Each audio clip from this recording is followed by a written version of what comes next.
उधर इसी मामले को लेकर हिमाचल कांग्रेस अध्यक्ष प्रतिभा सिंह ने सरकार और पुलिस की कार्यप्रणाली पर फिर सवाल उठाए। इनका कहना है कि सरकार इस मामले पर सीबीआई जांच की सिफारिश के नाम पर लीपापोती कर रही है और पुलिस सबूत मिटाने में जुटी है। ये सही तरीके से इसकी जांच हो रही है और ये एक लीपापोती करी जा रही है ताकि ये डॉक्यूमेंट्स जो प्रूफ है उसको हटाया जाए, किसी तरह से उनको सामने ना आने दिया जाए। इसके लिए ये समय मांग रहे हैं और ये बार बार कह रहे हैं कि हम इसकी निष्पक्ष जांच करवा रहे हैं, पर मुझे नहीं लगता कि जिस तरीके से ये गिरफ्तारियां हुई है वो भी अभी हिमाचल पुलिस ही कर रही है। कांग्रेस की चुनाव प्रचार कमेटी के अध्यक्ष सुखविंदर सिंह सुक्खू ने सरकार को उग्र आंदोलन की चेतावनी दी है। सुक्खू ने कहा कि पेपर लीक मामले की सीबीआई जांच 90 दिनों में पूरी की जाए और जांच रिपोर्ट को विधानसभा के पटल पर रखा जाए। प्रदेश में जल्द ही चुनाव होने जा रहे हैं, कहीं ऐसा ना हो कि इस पूरे प्रकरण की जांच रिपोर्ट चुनावों के बाद आए। अगर जांच में देरी की गई और कोताही बरती गई तो फिर कांग्रेस इससे लेकर उग्र आंदोलन करेगी। सीबीआई की जो पेपर लीक से संबंधित इंक्वायरी है वो 90 दिन के भीतर ये सरकार वो जनता के अदालत में लाए, विधानसभा के पटल पर रखे, सब लोगों को बताए कि कौन लोग इसमें शामिल थे, तब सच्चाई सामने आएगी। महज चुनाव के वक्त 6 महीने रह गए हैं और सीबीआई की रिपोर्ट चुनाव के बाद आएगी तो ये अपने आप को ढकने का एक काली करतूत होगी। हिमाचल विधानसभा के उपाध्यक्ष हंसराज का एक वीडियो सोशल मीडिया पर तेजी से वायरल हो रहा है, जहां वो एक स्कूल में बच्चों से बातचीत कर रहे हैं। इसी दौरान वहां एक बच्चे को हंसी आ जाती है तो विधानसभा उपाध्यक्ष इससे नाराज हो जाते हैं। उन्होंने तभी बच्चे को थप्पड़ जड़ दिया। अब इस मामले में राजनीति गरमाने लगी है। कांग्रेस ने बच्चे को थप्पड़ मारने पर विधानसभा उपाध्यक्ष को कटघरे में खड़ा किया है। इस घटना को शर्मनाक बताया है। क्लास में भी तुम लोग ऐसे करते होंगे। बीमार हैं? बीमार हैं? क्या हुआ? बुखार था लोगों, क्यों हंस रहा है तुम?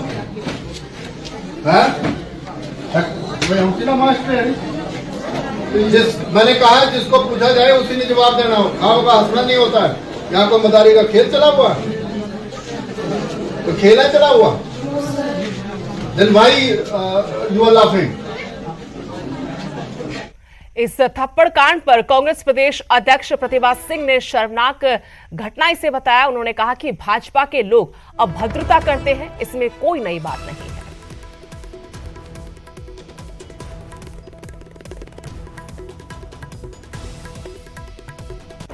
वहीं शिक्षा संवाद के बाद अब आम आदमी पार्टी ने शिमला के एक स्कूल का वीडियो जारी किया है जो बेहद दयनीय हालत में है। आपके प्रवक्ता गौरव शर्मा ने राजधानी शिमला के एक स्कूल के हाल दिखाते हुए सरकार को आईना दिखाने की कोशिश की। गौरव शर्मा कोर्ट कॉम्प्लेक्स के नजदीक संदल के जीपीएस स्कूल पहुंचे। इस स्कूल में ना अध्यापक है ना बच्चों के बैठने के लिए कमरे। स्कूल जर्जर हालत में है। स्कूल भवन कभी भी गिर सकता है। आम आदमी पार्टी का कहना है कि शिक्षा मंत्री अपने स्कूलों की तारीफ करते हैं, लेकिन राजधानी शिमला के आसपास स्कूलों के हाल कितने बुरे हैं आप देख सकते हैं।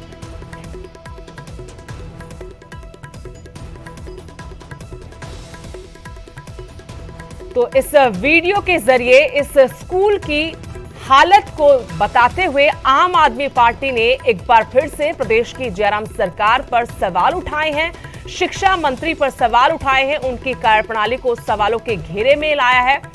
आम आदमी पार्टी का आरोप यह है कि प्रदेश के स्कूलों की हालत ठीक नहीं है। इससे पहले हमने देखा था कि दिल्ली के उप मुख्यमंत्री मनीष सिसोदिया शिक्षा संवाद करने शिमला पहुंचे थे। यहां पर उन्होंने शिक्षा व्यवस्था, प्रदेश के स्कूलों की हालत पर प्रदेश सरकार को कटघरे में खड़ा किया था। उसके बाद अब आम आदमी पार्टी के प्रदेश प्रवक्ता गौरव शर्मा ने संदल के इस स्कूल का हाल दिखाया है और सरकार पर सवाल उठाए।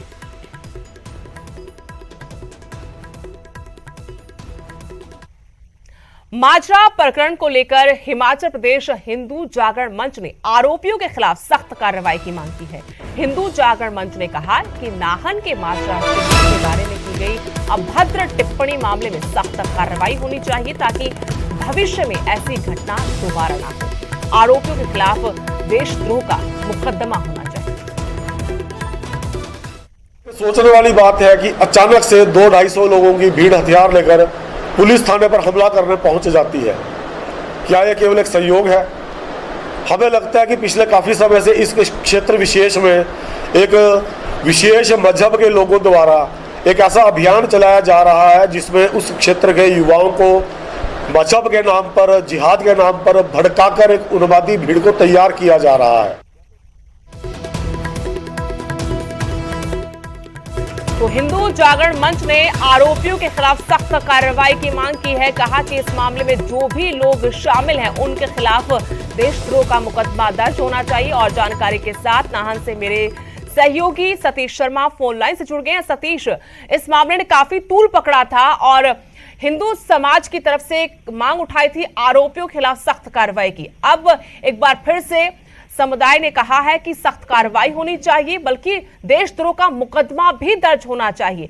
पुलिस ने जांच कहां तक पहुंचाई है? बिल्कुल सुदेश, बताना चाहूंगा कि 17 मई का ये पूरा मामला था जब माजरा पुलिस थाने के बाहर कुछ लोगों द्वारा यहाँ पर शांति भंग करने की कोशिश की गई थी। माजरा थाने का घेराव यहाँ पर किया गया था, देशद्रोह के नारे यहाँ पर लगाए गए थे, तलवारें यहाँ पर लहराई गई थी। तो उसके बाद हिंदू संगठनों की तरफ से लगातार जिला प्रशासन, सरकार से ये मांग की जा रही थी कि इन लोगों के खिलाफ कड़ी कार्रवाई होनी चाहिए। हालांकि पुलिस ने मामला दर्ज किया है और 2 लोगों को गिरफ्तार भी किया गया, जिन्हें फिलहाल 4 दिन के पुलिस रिमांड पर भेजा गया है। पर इस कार्रवाई से कहीं ना कहीं हिंदू संगठन जो संतुष्ट नहीं है और कहना इनका ये है कि इनके खिलाफ राष्ट्रद्रोह का मुकदमा दर्ज होना चाहिए, क्योंकि जिस तरीके के राष्ट्रद्रोह के नारे वहां पर लगाए गए, शांति भंग करने की कोशिशें वहां पर की गई, तो ऐसे लोगों के खिलाफ सख्त कार्रवाई होनी चाहिए ताकि भविष्य में कोई इस तरह की घटना की पुनरावृत्ति न हो। तो ये मांग लगातार हिंदू संगठनों द्वारा की जा रही है और बीते कल नाहन में भी हिंदू संगठनों ने इस बारे में ज्ञापन जो जिला प्रशासन को भेजा है। जी धन्यवाद सतीश जानकारी देने के लिए। तो माजरा प्रकरण को लेकर हिमाचल प्रदेश हिंदू जागरण मंच ने पुलिस से मांग की है आरोपियों के खिलाफ सख्त कार्रवाई की, देशद्रोह का मुकदमा दर्ज करने की मांग उठाई गई है। उधर पुलिस ने अपनी जांच को आगे बढ़ाते हुए इस मामले में 2 आरोपियों को पहले गिरफ्तार कर लिया है। मामले की जांच जारी है, लेकिन हिंदू संगठन चाहते हैं कि सख्त कार्रवाई होनी चाहिए ताकि भविष्य में इस तरह की कोई घटना ना दोहराई जाए।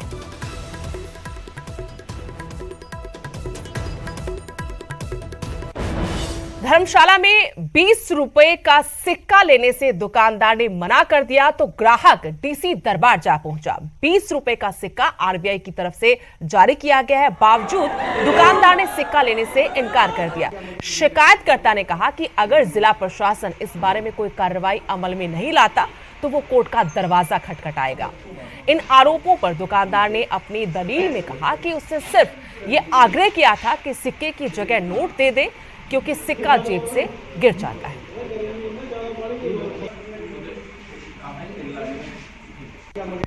और एक दुकानदार के पास गया जो कि मंदिर के पास उसकी दुकान है, तो उससे मैंने चॉकलेट मांगी और 20 रुपये का ये सिक्का मैंने उसको दिया। तो उसने ये कहा कि ये नहीं चलता है और ये नहीं लेना। मैंने उससे कहा कि मुझे भी ये HRTC के बस कनेक्टर नहीं दिया हुआ है और ये ओरिजिनल सिक्का है। मैंने कहा आप इंडियन करेंसी को इनकार नहीं कर सकते हैं। तो उसने मेरे साथ मिसबिहेव किया। तो मैंने उससे कहा कि मुझे SDM साहब के पास जाना पड़ेगा। तो उसने कहा कि आपने जहाँ भी जाना है चले जाइए। मैम ऐसे कि मैंने उनको बोला नहीं कुछ भी, मैं कहा मैं सर आपके पास रिक्वेस्ट की, उनके पास और है कोई सिक्का आपके पास, सिक्का मेरे को नहीं चलेगा क्योंकि वो 10 रुपीज़ के नोट में मिक्स हो जाता है। तो मैं रिक्वेस्ट की उनसे कि आप कोई नोट है दे दो, आगे कस्टमर भी कई बार नहीं लेते हैं। तो सर उन्होंने मैं बड़ी रफली बात की, मेरे से ऐसे तैसे क्यों नहीं लेगा। मैं बोला सर ले तो लूँगा, मैं मना नहीं किया। बोला रहने दे, नहीं लेगा तो रहने दे। फिर वो चले गए एकदम से मेरे पास। अगली खबर का रुख करते हैं। नागरिक अस्पताल में डॉक्टर्स की कमी है। अस्पताल में एक्सरे स्पेशलिस्ट डॉक्टर्स की भारी कमी है। नैना देवी अस्पताल का ये हाल क्योंकि अब चुनावी साल है, ऐसे में विपक्ष भी इस तरह के मुद्दों को खूब उठा रहा है। तो नागरिक अस्पताल में डॉक्टर्स की भारी कमी, अस्पताल में सुविधाओं का टूटा है। अस्पताल में जो मूलभूत सुविधाएं होनी चाहिए वो नहीं है और इसकी वजह से जो लोग हैं उनको खासी दिक्कतों का सामना करना पड़ता है। यहाँ अक्सर जो भी मामले आते हैं उनको रेफर कर दिया जाता है। ऐसा स्थानीय लोगों का आरोप है। जो मूलभूत सुविधाएं होनी चाहिए वो सुविधाएं तक इस नागरिक अस्पताल में नहीं है। मैं गया तो हॉस्पिटल में देखा तो बहुत बुरा हाल है। ना तो वहाँ कोई लैब है, ना तो कोई डिलीवरी के लिए, अगर डिलीवरी के लिए कोई आ जाता है, ना तो कोई नर्स का कोई स्टाफ है, तो रेफ़र कर देते हैं चंडीगढ़, आनंदपुर। कोई गरीब आएगा तो कैसे ये करेगा? बना तो कई सालों से है, लेकिन इसमें कोई भी फैसिलिटी नहीं है। जैसे कि एम्बुलेंस की सुविधा जो है यहाँ पर अभी कुछ दिन पहले मंदिर ट्रस्ट को किसी ने गिफ्ट की थी, तो अभी कल से ये शुरू हुई एम्बुलेंस की। बाकी जो अगर हॉस्पिटल की कोई एम्बुलेंस कहा जाए तो कोई एम्बुलेंस नहीं। रिकॉर्ड तोड़ झुलसाती गर्मी ने लोगों का घरों से बाहर तक निकलना मुश्किल कर दिया है, लेकिन इन सब के बीच गर्मी से राहत पाने के लिए लोग हरी भरी वादियों में ठंडक के एहसास के लिए पहाड़ों का रुख कर रहे हैं। बात करें मनाली की तो यहाँ इन दिनों पर्यटकों की काफी तादाद नजर आ रही है। मनाली की ठंडक पर्यटकों को इन दिनों किसी जन्नत से कम नहीं लग रही। पर्यटक मनाली के सुहावने मौसम का लुत्फ उठा रहे हैं। साथ ही रोहतांग पास समेत आसपास के इलाकों में मई के महीने में बर्फ देखकर खासे खुश हैं।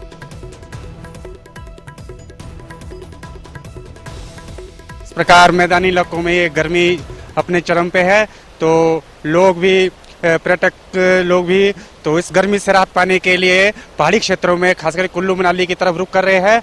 और जैसे कि यहाँ पे इन सैलानियों के आने से यहाँ कई युवाओं को रोजगार के मौके मिल चुके हैं, जैसे राफ्टिंग, पैराग्लाइडिंग आदि, और इनसे कई युवाओं को भी नौकरी के और रोजगार के अवसर प्राप्त होते जा रहे हैं। दिनों में हमारी उम्मीद ये है कि अभी तो चलो थोड़ा टूरिस्ट आना स्टार्ट हो गया है मनाली की तरफ, और थोड़ा हमारा काम भी चल पड़ा है आस्ते आस्ते। अभी कुछ दिनों के बाद शायद लग रहा है कि अच्छा कारोबार चलने वाला है। जैसे नीचे मैदानी इलाका गर्मी बढ़ रही है, वैसे टूरिस्ट भी कुल्लू मनाली का रुख कर रहा है, और हमारा कारोबार अच्छा चला, और आने वाले जो सीजन में उम्मीद हमारे को कि बहुत अच्छा चला। अगली बड़ी खबर हिमाचल में थम जाएंगे एचआरटीसी के पहिए। जी हां, 30 मई को हिमाचल में चक्का जाम का ऐलान किया गया है। पीएम के दौरे से एक दिन पहले जाम का ऐलान ये हुआ है। 31 मई को हिमाचल दौरे पर पीएम मोदी आएंगे। उससे पहले यानी 30 तारीख को एचआरटीसी के चालकों ने चक्का जाम का फैसला कर लिया है। मांगों की अनदेखी से ये लोग गुस्से में हैं, लगातार मांगों को लेकर संघर्ष कर रहे हैं, लेकिन अब इनका ये कहना है कि सरकार मांगों पर ध्यान नहीं दे रही। ऐसे में वो 30 मई को हिमाचल में एचआरटीसी का चक्का जाम कर देंगे। पीएम के दौरे से ठीक एक दिन पहले ये फैसला हुआ है। 31 मई को प्रधानमंत्री नरेंद्र मोदी हिमाचल के दौरे पर, लेकिन उससे पहले एचआरटीसी यानी 30 तारीख को पहिया जाम करेगी।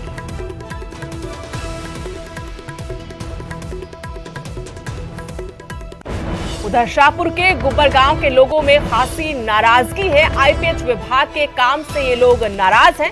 जमीन दान देने पर भी पीने का पानी इनको नहीं मिल रहा, ये इनका आरोप है। 3 साल से पीने के पानी के लिए लोग परेशान हैं। दान की जमीन पर टैंक बनवाया गया, पाइपें लगाना भूल गए। आईपीएच विभाग पाइपें डालने में आनाकानी कर रहा है। विभाग के जे सतीश कुमार का ये दावा कि पाइपों में ब्लॉकेज है, 90% ठीक है, लेकिन 10% पाइप जो हैं वो ब्लॉकेज की वजह से उनमें पानी नहीं आ रहा। ब्लॉकेज की जांच के लिए थोड़ा वक्त जरूर लगेगा, लेकिन यहाँ जो स्थानीय लोग हैं उनका ये आरोप कि जमीन दान दी बावजूद उसके यहाँ पीने तक का पानी लोगों को नहीं मिल पा रहा।